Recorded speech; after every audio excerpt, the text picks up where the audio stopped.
the way from Urque. Are you here? Danger Varoz! Thank you. I'm having fun. Are you guys having fun? This is fun. This is good. Glad you're all here. God, okay, we took care of that part.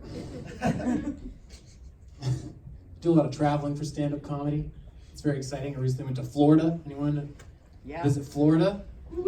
Yeah. It's pretty cool. I heard things about it. I had a rental car. This is a true story. I got to tell you about this. I wasn't off the airplane for 30 minutes driving up the coast when the back windshield of the rental car exploded. And I freaked out. I thought I was getting shot at. I pulled over. I'm pulling the luggage out of the back seat. There's glass all over the place. I was on the phone with Enterprise crying just a little bit. And then I found it. While I was looking for bullet holes in the back of the seats, I found a golf ball. And then I realized what had happened to me is basically the Republican version of a drive-by shooting.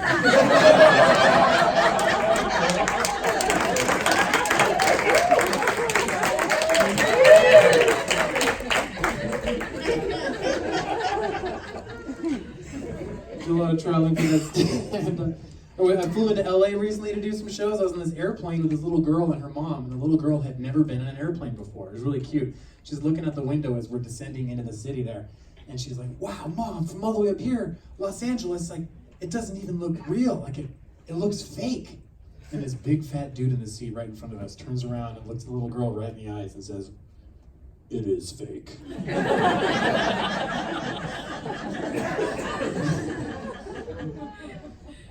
I stayed in this compound with these like 4 or 5 broke LA comics. They're all in the city trying to make it, you know, and they had this fence around the house with a big gate at the end of the driveway with a padlock on it, and you had to slide it shut and plank and lock it. And the dude had to come in to give me a key to let me in.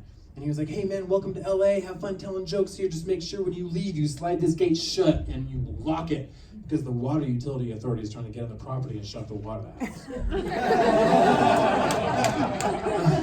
I was like, "No problem, man. I'm a broke comedian too. I got you. Don't worry about it." You know, I went inside and met the other 40, 50 dudes living in the house. The whole place smelled like feet and depression. There was evidence of podcasting everywhere. I was like, They all told me the same thing. All the guys in the house told me the exact same thing. "Hey man, welcome to the city. Have fun telling jokes. And just make sure when you leave, you slide that gate shut and lock it, because the water utility's like, I got it. You guys are safe." Okay? And they started warning me about the basement I was staying in. They're like, "Hey man, sorry about the basement. The last guy who was living there kind of left in a hurry. We didn't have a lot of a chance to clean up after him. But if it makes you feel any better, we've been down there all day long as a household, straight up just killing spiders." I was like, okay. I went down there. It was true. It was grisly. There was stains on the mattress, piles of dead spiders on the floor everywhere. It was disgusting. But there's one spider left alive in the darkness in the corner just out of the way. And this look on his cute little fuzzy spider face, like he had seen it all go down. You know, he was like, Danger Varoz." I was like, "What? Oh my God, a talking spider." I had so many questions. I was like, "What happened to your friends? Who taught you English? What's it like being in LA?" So many questions. He's like, yeah, we'll get to that. Just make sure when you leave today, you slide that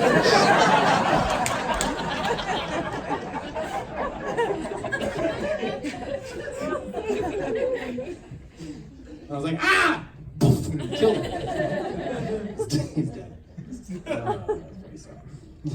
Trying to be relatable when you're being a comedian, you know, trying to find common ground in the audience, you know, trying to seem like a normal person, you know, like you guys. You know?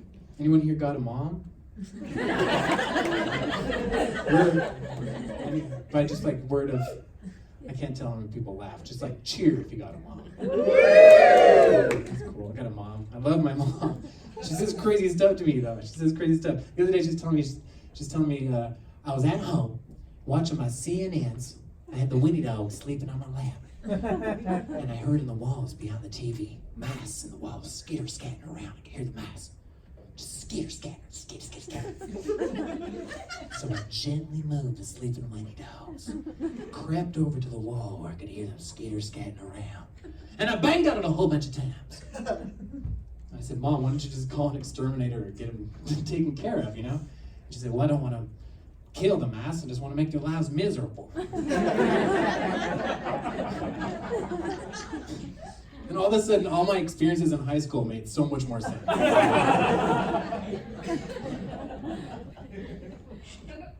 I got a dad. Who's got a dad? About half the people have moms. Okay? That's about right. I got a dad. He's a dork. He works at Los Alamos National Labs. He's a total nerd. Here's an example of how dorky he is. He calls all drinks martinis, no matter what it is, no matter what you're drinking. What he drinks is he takes a pint glass, fills it with ice, and fills it to the brim with tequila. And he calls it a martini. Last time I was at his house visiting, he's like, hey, welcome home, son. Danger, welcome home. You know, glad to have you.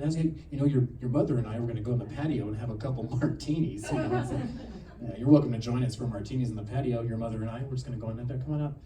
And I said, Dad, for the 10,000th time, like, that woman is not my mom.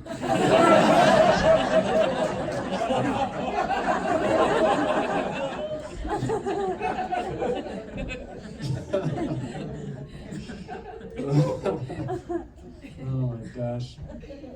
Anyone here like to have sexual intercourse? Trying to be relatable. Sexual that's a good topic. Sexual intercourse. You guys like to have it? Yeah. All right. I got taken home from a bar by a woman fairly recently. It's pretty cool. She took me to her apartment. You know, we had a little intercourse. Then, you know, I was trying to go to sleep, but I couldn't because it was so hot in her apartment. And it was like 2 or 3 o'clock in the morning. It's pitch black. Couldn't sleep, so I was like, I'm gonna get out of here. You know how it is. And I'm trying to grab my stuff, and I'm looking for my underwear. I couldn't find anywhere. Anyone here lose their underwear in the darkness? Like, we're like guessing trajectories from the night before, trying to, like, let's see, it came off and it was flung that way.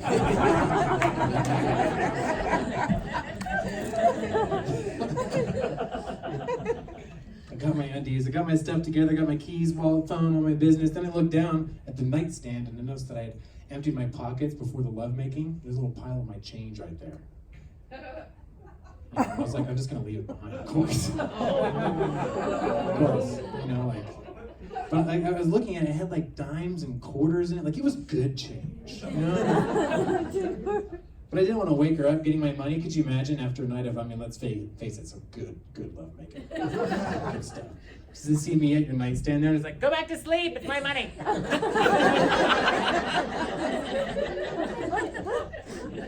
was like, okay, I'm gonna leave it there. But right at that moment of truth, I already locked the door behind me, ka-chunk. There's no go back in now. I thought, oh crap, she's gonna think I left it there on purpose. You know, like a crappy hipster bouquet tip, you know, like, could you imagine waking up after a night of, like, let's face it, some decent lovemaking. See a little pile of change in your counter? It's like, oh my God, who the hell does he think he is? Oh, this is good change. It's got quarters and dimes. Oh my gosh. I'm in a tight spot, kinda. I'm uncovered insurance-wise. Anyone here in this boat? No insurance? Oh damn, did I ask the wrong room? You came to the wrong place asking that question at the Ritz! This is the Jean Cocteau Cinema. Come here, we all have insurance here. That was crazy. This next joke is not going to be relatable at all. I was on a streak. We had the mom, the dad, the sex, insurance. I thought it was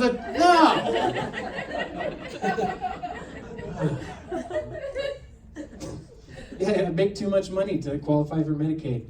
And I don't make enough money to buy health insurance. Yeah, hell yeah. Wait, so this is relatable? The first thing that affects is birth control, right? Trying to find coverage. If you don't have insurance, that's the first thing you notice is gone. Trying to find affordable solutions. Going to the Walgreens. They got condoms, but that doesn't feel good. You want that? Everyone wants that intrauterine. Pop it up there. That's what you want. IUDs, want that. But they're like $2,000, $4,000 if you're coming out of pocket for them. So it really is hard to get. So girlfriend and I are trying to find affordable solutions to birth control. So right now we're trying anal. It wasn't my idea. She's a smart lady. She's just trying to be economical. So we figured to shell out $40, $50 to buy her a strap-on. Save a lot of money on sex. Hey, my name is K Varoz. Thank you so much.